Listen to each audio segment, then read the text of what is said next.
How are you? Oh, good. It was a little shocking seeing Rick Scheckman nude. That's the fellow who was modeling there. Yeah, good idea to keep his identity secret. Of course. Gravity plays a large part in human affairs at a certain age. It's tough seeing him that way. Yeah. But I did meet Buddy Bianca. I was just going to ask you, did you meet Buddy backstage? Yes, and his wife. Yeah. He became a celebrity. He met and married Bianca Jagger, making her Bianca Biancalana, which is... Did you enjoy the series? I did. Yeah. And at first the networks were throwing up because it was an I-70 World Series, yeah. and they wanted the big markets. But it got interesting, and certainly those St. Louis Cardinals at the end were good sports. Mm-hmm. What do you call that, a ball, man? I don't need your stinking ball, man! He went crazy. And, the replay shows that he was way off. I mean, they were balls all the way anyway, yeah. And the guy didn't intentionally do it. I'll tell you that I think that it was wonderful the way they came from behind, and it is America's still really a great game, don't you think? Oh, yeah. You I enjoyed it. Find yourself tuning in, and I'm glad that they won. There were a lot of revelations this year, these cocaine business and all that, but every era thinks they have a hold on morality. Mm-hmm. It's not true. My dad took me to see two old Yankees. They weren't old then, but I was 11 years old, to Macy's. I was, I took my glove. I don't know what I expected to catch, a receipt or something. And they were a little late, and then they arrived after lunch drunk. Oh, no. And the guy I kept, hey, how many games are going to win the series by? And he goes, are you Yankee Jr.? And he kept on winking like this. Hey, nothing new. The Gas House Gang were really sober. Yeah. And Babe Ruth himself, 12 women, 16 hot dogs before every game. And... perhaps the greatest of all time, and this is not well known, but had a weak season in 23, the Babe, because of a little social disease. Mm-hmm. And he's just human. Baseball fever, catch it? Yeah. That's how the expression began.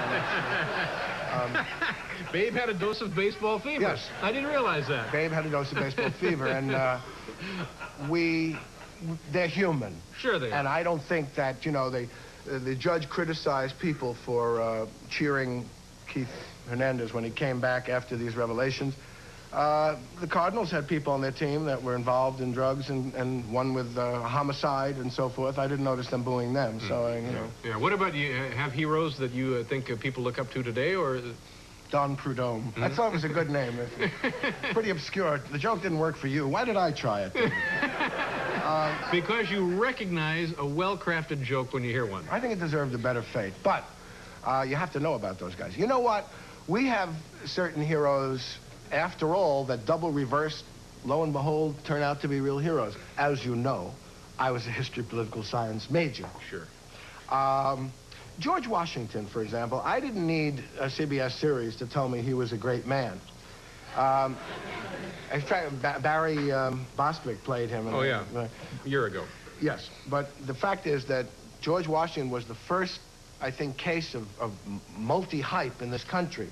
He was the right man for the times. He was very tall, of stature. And the 19th century, they built up these legends about him, that he never told a lie and all those other nonsensical things which weren't true. But he put it on the line. He risked. He would have been hung had he lost the revolution. The British didn't consider this a war. He led the men for 20 years. He could have gone back to his comfortable farm. And we consider ourselves a patriotic people. And I know that the father of our country would be very proud to know that we celebrate his birthday every year with a mattress sale. Certainly seems like a fitting tribute, doesn't it? It's terrible. Guys, a poor actor in Washington's birthday with a wig on. Yeah. I'm Bill Duncan from Bill Duncan Dodge, and I got bands for $9.99. This is the father of our country.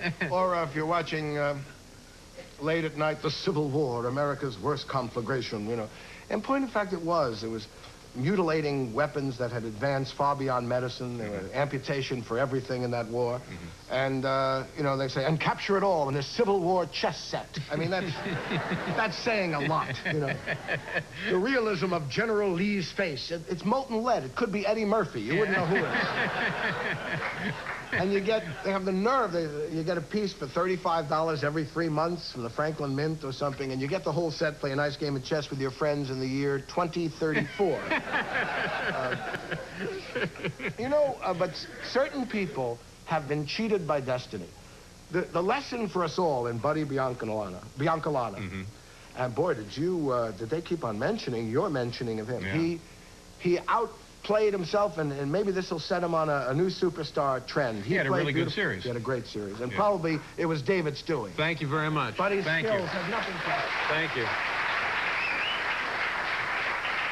The lesson this gives us, I'm not certain, but certain people, potential heroes, are cheated by destiny. They had their chance, but James Abram Garfield, a real obscuro, 20th president of the United States, kind of in that Chester Alan Arthur mode. We don't think about him too much. He's not even alternate side of the street parking. He's not even suspended on his birthday, nor would it be considered, Anyway, James Abram Garfield, all you ever read about this man, I bet you recall that, because is that he was shot by a disappointed office seeker. The fact that he was elected to Congress 8 times in the state of Ohio, that he was president of the United States, doesn't seem to count. It always says shot by a disappointed office seeker.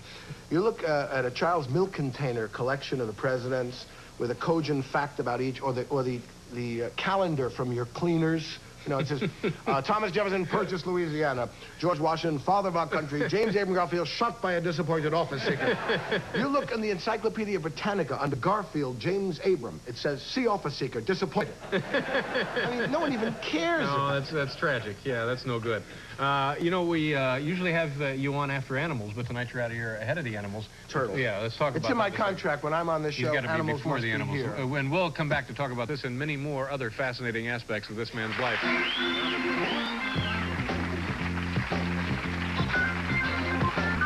Welcome back to the show, ladies and gentlemen. Robert Klein is here, and this woman from Texas, a small coastal community in Texas, Ayala Letcher, is here. She raises turtles and trains them to do tricks. Also, Buddy Biancalana is here. So we have a wonderful program tonight. Now, as we They mentioned... were very noisy. Remember last time I was here and they were... you wore the famous suit of suet. We had the suit of suet, yeah. Which unfortunately disinterested the animals. They disinterested pretty much all of America, too, as it turned out. But, yeah, the idea was that the animals would come up and feed on me. But I don't know if we ever made that clear. They were terrified. Yeah, First of all, they're not used to being on talk shows. Their agents weren't here, and they were very nervous about it. No, we were talking, and I hear, it was hard to concentrate. It was like, I once did Shakespeare in summer stock at a good company, Romeo and Juliet, at an amusement park theater. It was in the middle of an amusement park in Holyoke, Massachusetts. Must have been a good company. Excellent. So it was. Not in the amusement park, but located in the confines of the amusement park was this theater. Yeah. And here I'm going, sweet Mercutio is dead. That gallant spirit, hey, guess you wait here, hey. And that reminded me of it. You're an animal lover. Yeah. Sam and well, I know Bob, as you have a swell dog. The dog's been on the show a couple of times. He's been on the show. Yeah. He's done. How's he doing? He's great. Yeah. Does he get along okay with your son? He does. He's, there have been some deep gashes, but that's only because he was misunderstood. We left an Alpo liver chunk on the baby's forehead once, and he went too far. Oh, my God. Actually, no, he's, when there's trouble, Moish will go immediately to the nearest corner and lie down. Oh. I was thinking, we love animals, most people do. That people who load other people into concentration camps could still get hung up on a puppy. A puppy, that's it. I mean, why is it the pandas continue to make news? And they can't figure this out. They're so cute, and we're so anthropomorphic about they're like humans or teddy bears. And Ling Ling and, Ling Ling and Bing Bing won't bang bang, and they can't figure out why.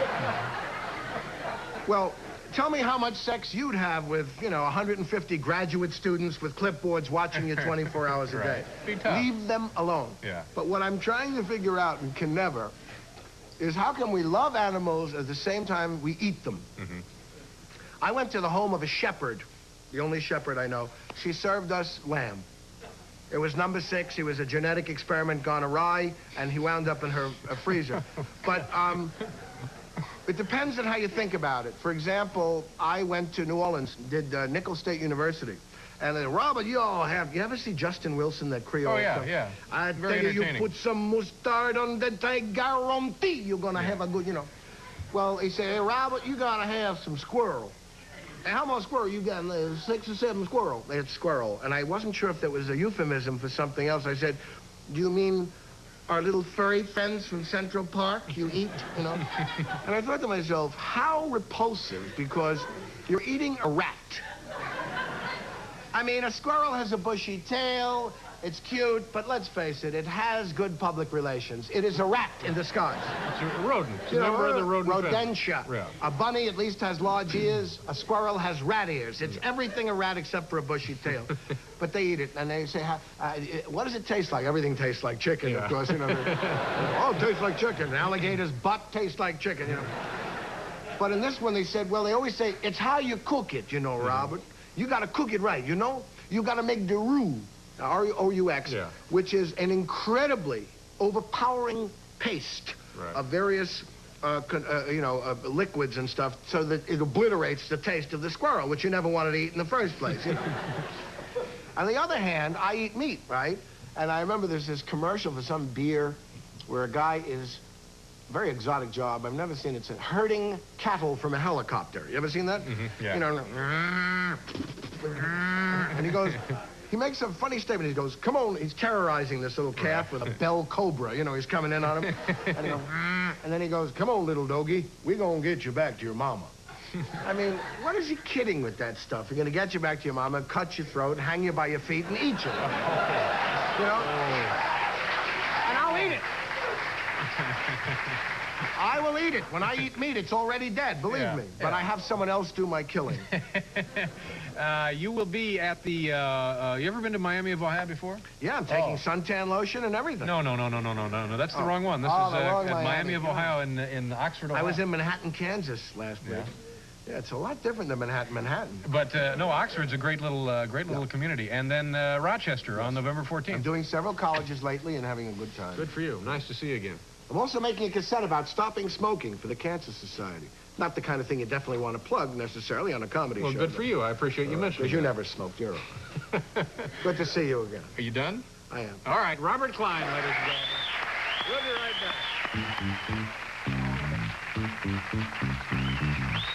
back.